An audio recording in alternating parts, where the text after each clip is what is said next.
Hello my dear friends, you're in the Military Summary channel. In this short video we're going to discuss the most important events that took place during the previous night at the local time. First we're going to move to the Bradley Square to the battle for Robotyne Novoprokopovka. Today we had more updates during the previous night, and as you can see I have updated the map, and currently the Ukrainians managed to move further along the forest lines to the south in direction of Novoprokopovka, in direction of Ocheritovaty. On this video we can see another Ukrainian platoon that was heading to the south, and the Russians at some point started bombing and shelling them. The most interesting update from this video is that there is no resistance from the Russian side, and the Ukrainian forces can move along these forest lines without any problems. A little bit to the north we got another video from the Ukrainian side. The Russians managed to discover the Ukrainian machine gun position. At some point the machine gunners started attacking the Russians, and after that the Russians took a decision to destroy this fortification. So as we can see, the Ukrainians managed not just to move further to the south and reach the first line defense belt, like between Novoprokopovka and Verbovo. I'm talking about, let's add this area on the map, we're talking about this line. Furthermore, the Ukrainians managed to dig in deeper and to prepare their foothold for the further offensive operation.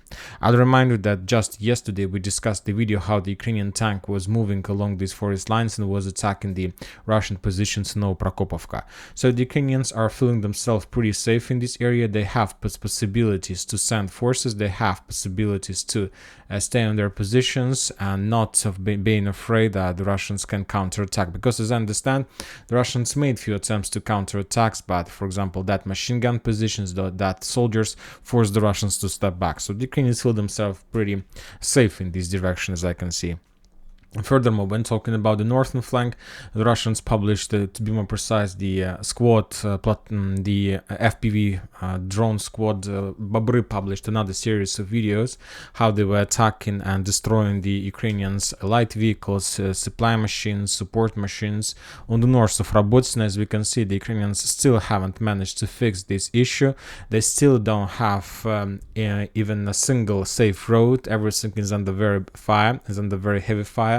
A lot of light vehicles, as we can see, were destroyed. A few days ago the Russians published in the same road the Russians destroyed few Bradleys, few armored personal carriers and so on.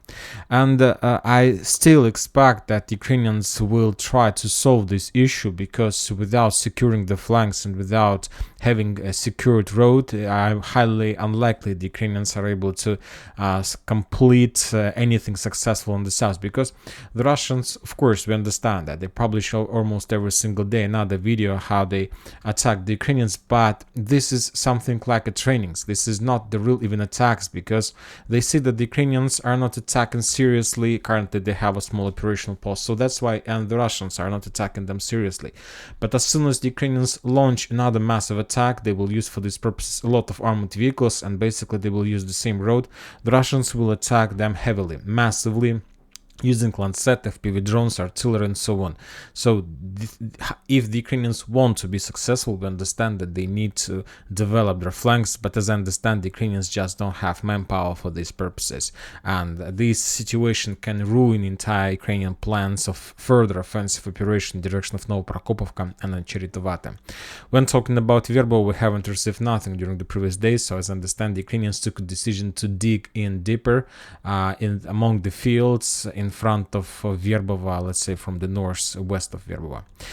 From one side we see that Ukrainians have some progress, very slow, the Russians, and we see that the Russians are not even creating the Ukrainians some barriers among the fields, and the Russians prefer to fight with the Ukrainians in the cities, and the rest of the time while the Ukrainians are moving, the Russians are bombing them. And meanwhile the Ukrainians capture one defense belt. For example, the Russians build another one. So this is like ongoing process. For example, on this short video we're going to see how the Ukrainians created another defense belt in the vicinity of Pologi, while the Ukrainians captured another one somewhere in the vicinity of Robotyne. The same situation we can find, let's say, in the Vremivka tactical bridgehead, while the Ukrainians are trying to attack and storm Novodonetsk, Novomayorsk, the Ukrainian storm Novomayorsk, Novodonetsk, the Russians created another defense belt in the vicinity of Krasnopolina. So very difficult to understand the Ukrainian plans and what they're going to do, because with this speed they are going to I don't know, spend more than few years before they're able to get even Melitopol and Tokmak, and we are not talking about the Azov Sea. When talking about Vremivka tactical bridgehead, we haven't received nothing from this territory. Very interesting updates are coming from Avdiivka area, and the Russian sources confirm that the Ukrainians launched a counter-offensive operation. First, there was an update that the Ukrainians assault Oputne, attacked Oputne, and later we got more details, and some Russian, very reliable sources, we can say like this, reported that the Russians were forced to step back from the settlement, or at least there are clashes inside of Oputne, or the Russians were forced to step back from this settlement.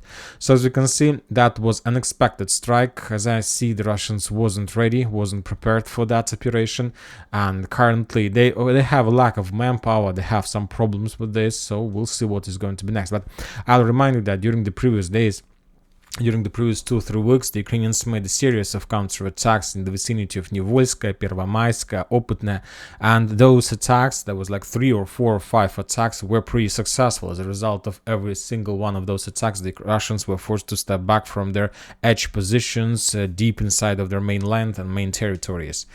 Now we are moving to Klishchiivka, Bakhmut area. Today we got also a lot of updates. The Ukrainians published another video of HIMARS strike against the Grad system. As you can see, we still can see the Ukrainians' artillery superiority, long-range superiority.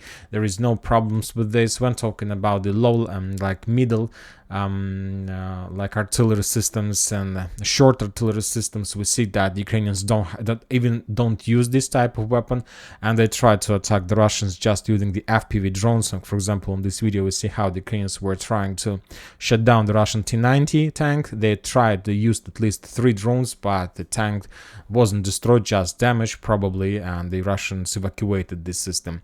Furthermore, when talking about the Russian FPV drones, we got another video of clashes on the south of Andreevka, Kurdyumovka, Zaryanovka, on the north of Gorlovka. Probably this is like the video. The Ukrainians abandoned a lot of armored vehicles during their previous attacks, and the Russians took a decision to clear the territory. They understand that Ukrainians now they have experience. They're very experienced in evacuation of the armored vehicles, and as you can see on these videos, most of the tanks can be used in the future. And the Russians took a decision to clear the fields and destroy the tanks, and not allow the Ukrainians to evacuate them, because the tanks were located very close to the Ukrainian positions. So I don't think that there was a problems for evacuation purposes. There is no update from Andreevka. There are still clashes without any progress for both sides. Very interesting updates are coming from the square between the cities like Bogdanovka, Khromovo, Yagidne, Berkhovka. We see some activity in this area, and if you ask my opinion, I would say that the Ukrainians took a decision to step back from the fields between Berkhovka and Yagidne towards Bogdanovka and Khromovo. I don't know why they took a decision to do this. For example, in this video we see evacuation of Ukrainian machines. They were moving from Berkhovka in direction of the railroad ways, trying to evacuate and run away, but at some point the armored vehicle was damaged by the Russian artillery systems. The Ukrainians started evacuation, and then there was another missile, and as a result of another strike, almost entire platoon with the armored vehicle were destroyed.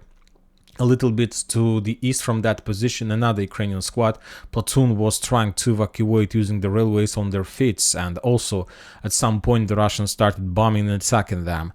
A little bit further to the east, another FPV drone strike against another Ukrainian positions. So we see that the Russians are pretty focused in this area, not just in the fields but also in Bogdanovka. Pretty focused, and we see a lot of evidence that Ukrainians took a decision very slowly, step by step, to leave the fields and to move further to Bogdanovka. I connect the situation.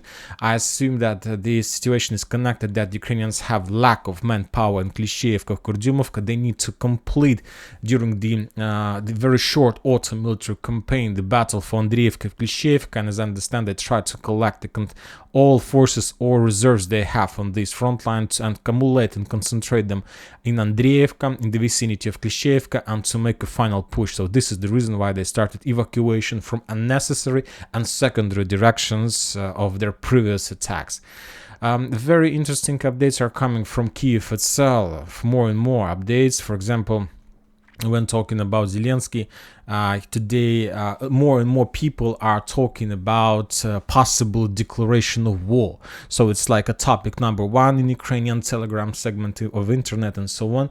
As you know, there is currently we are like in the special military operation that was declared by the Russians. But for some reasons, the Ukrainians haven't declared nothing against the Russians, neither war or any other type of special operation. And the sources are saying that Zelensky, we see that Zelensky, that Western countries took a decision to reduce the level of support and to get more money, or at least to save the same level of support. Zelensky needs to escalate and the situation and to bring something new to the conflict.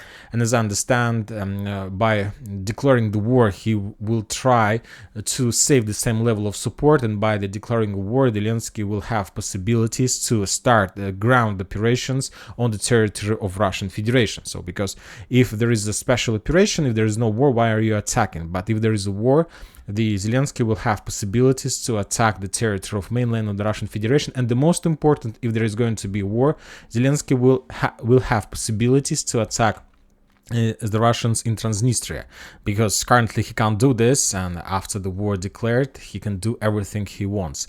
Furthermore, the Chief of General Staff Mark Miller reported that these days that the Ukrainians still have around 30-45 days of active clashes, and after that the weather is going to be so poor, so the Ukrainians will no longer able to continue any offensive operation. So that means that somewhere in the middle of October, according to the Mark Milley, we are going to see the final end of Ukrainian offensive operation. So currently we're in an ending part. During the ending part, the Ukrainians need to declare war, as we understand. They need to complete or start another total mobilization. They need to complete the things in the vicinity of Klishchiivka and to get some more progress or something in the vicinity of Novoprokopovka, Verbovo, Robotina.